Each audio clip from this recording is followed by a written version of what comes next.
Fala pessoal aí, pra quem não viu aí, quem não tá acompanhando aí, tem uma galera do grupo que tá acompanhando. Tô construindo um Scania Torpedo, né? Uma S770, 730, realmente é S730. Tô fazendo impressão 3D, tem bastante coisa já feita, né? Já fabricado aqui, um símbolo em alto relevo. E hoje chegou o equipamento de som, o sistema de som, né? Chegou o sistema de som aqui, eu vou ligar para dar uma olhada. Tá dando trabalho esse caminhão, mas vai ficar legal. Aqui tá um alto-falante, que provavelmente talvez eu mude isso aqui, mas vai ficar tudo aqui dentro, sistema de som, bateria, vai ficar tudo aqui dentro.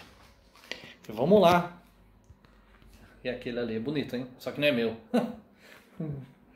Tá ficando legal. Vou fazer o parasol, o quebra-sol, né?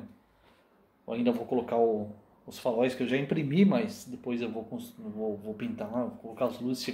Tem as luzes aqui também, né? Toda a parte de iluminação, né? Vamos lá, vamos ligar para ver como que tá aí.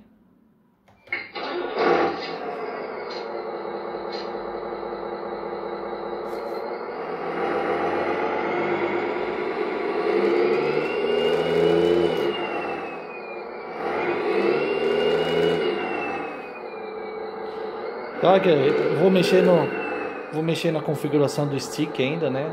Não tá na configuração ideal, mas o som tá.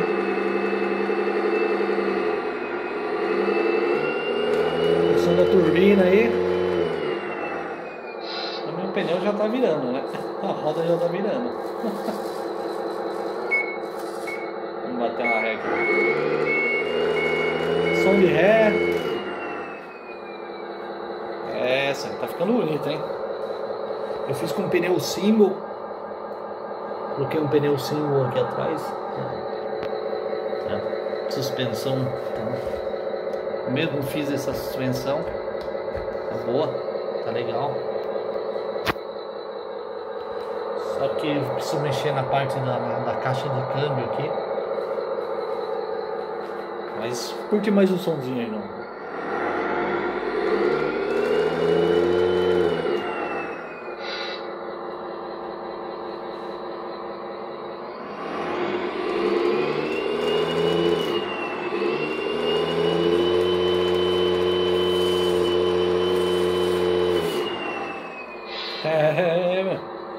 Tudo bom.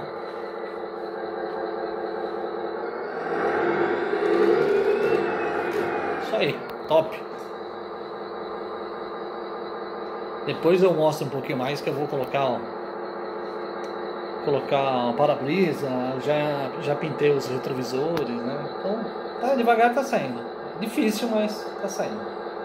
Beleza? Um abraço.